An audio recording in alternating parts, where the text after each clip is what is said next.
tax revenues are falling. They should be cutting back on government spending. Instead, they've blown it through the roof. And even if Americans, are trying to save their money, obviously we have to save. We've got nothing. I read an article that 50% of Americans have less than $10,000 saved for retirement. Well, that means they don't have a retirement. Yet the government is trying to convince those same Americans to go out and buy more stuff. Buy more cars. Buy another house. Buy more clothes. Use your credit card. Buy more television sets. Well, we got plenty of television sets. We got plenty of clothes. What we don't have is the factories to make them. But that's what we need. And we're not going to get that if we keep spending money on what the rest of the world produces. I was listening in on your telephone marathon last night. Oh, we got 6,000 people? Great. That was pretty cool, huh? It was very interesting. Yeah. I particularly liked your answer to the gentleman that talked about the state income tax, or the state taxes. Mm-hmm. And you said to him that we were doing fine before we had the income tax, before Weicker gave us the income tax. And I was one of the ones that went on the bus over there to prevent this, but it didn't happen. And you said we were doing everything before they had the tax. Now all we have is big government that the tax paid for. Well, that's what we got for the tax. Right. We got more government. And not any more government things we needed. Government will spend whatever money they get, and then some. So the key is to limit how much you give them. And then they'll have a budget, and they'll work within it. There are plenty of states that don't have state income taxes. Yeah. And they're here. Texas, New Hampshire. Yeah, well, New Hampshire doesn't even have a sales tax or an income tax. Yeah. And you have states that have high income taxes, high sales taxes, and high property taxes, and they still have deficits, right? So it's not about taxes. It's about the spending. The more money they have, the more they're going to spend. Why do politicians spend money? A, because it's not theirs. And B, because that's how they get elected. They promise people things. When you give people a check, they vote for you. When you give them a benefit, but the people who are paying it all, but I think what's happening now is the people who have been taxed to death are waking up, and they don't want to be fleeced anymore. And there's still more of us than there are of them, for now.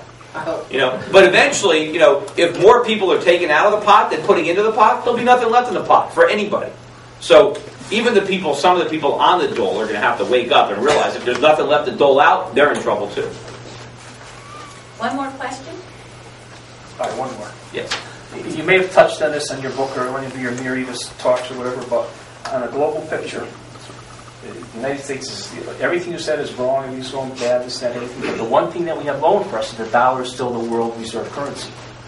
Now, I read somewhere that, and you may have written it, I don't know, I didn't read it in your book, but the Chinese government is actively encouraging the citizens to hoard gold.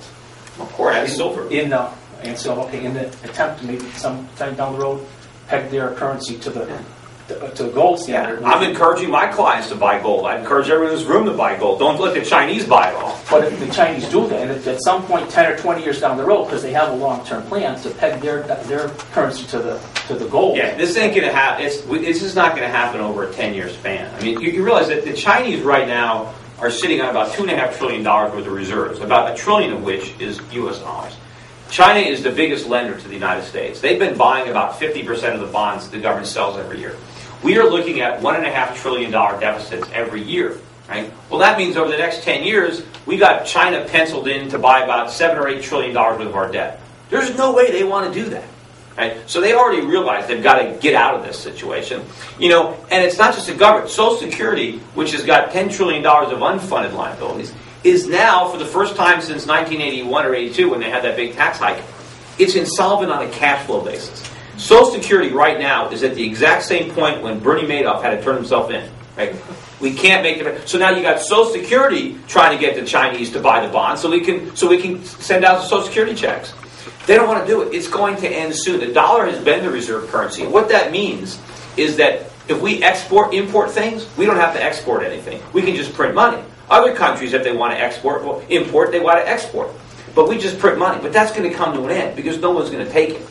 And then when the dollar collapses, the whole phony economy comes crashing down with it. And if we don't do the right thing at that point, then we have hyperinflation. We have to recognize the mistakes that we've made, and the government has to, shrink.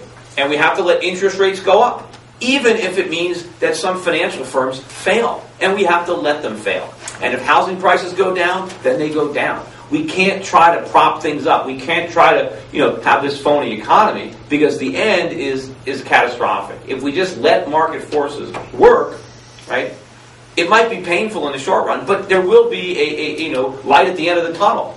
And it won't be nearly as long a tunnel as the one that we're digging for ourselves based on these policies. So if I can get there and explain to the other congressmen, this is the fact of life. This is how grave the situation is. And we can either have some pain now or excruciating pain in the future. And the future it's not a distant future. It's short. It's a short window.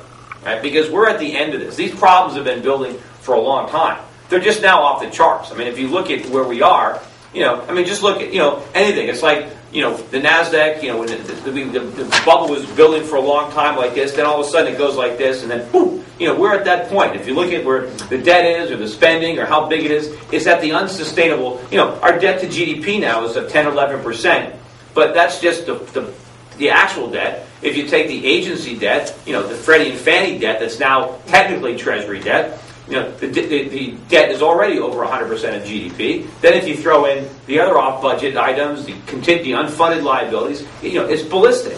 And it's just going to keep growing. Because as I said, the bigger the government gets now, the weaker the economy gets. The more bills they pass to create jobs, the more jobs they're going to destroy. So it's a self-perpetuating spiral. So these budget deficits are going to get worse. Because as the economy weakens and people lose their jobs, fewer people pay taxes. More people collect unemployment. Now, you got people now collecting unemployment benefits for 2 years. In fact, they made it so lucrative to stay unemployed, why would anybody want a job? So, we're doing everything wrong, and this whole economy is going to unravel. But anyway, thanks. I know you guys have got other stuff to do tonight, but I appreciate that.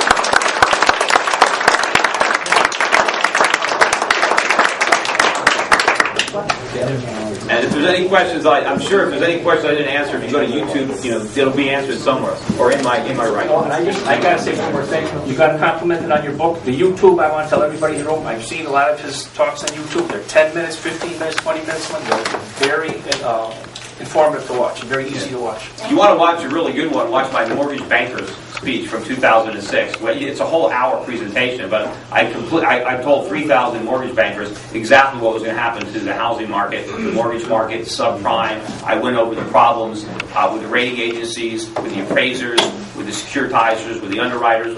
Every single facet of the housing problem, I discussed it in 2006, and I gave that same presentation in 2005. So anybody that says, hey, nobody could have seen this coming, nobody could have predicted it, that's not true.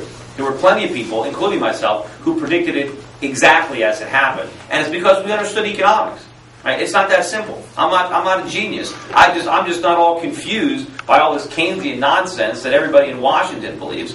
And so if we can just bring some practical understanding of economics to Washington, then we have a shot at solving these problems. Right now we have no shot. Thank you very, very much. Okay, another copy. Oh, that's your copy. We're going to take a 2-minute recess. Well, if you have enough time, the attendance list is on. You did? What's your name? You're checked in, Mike.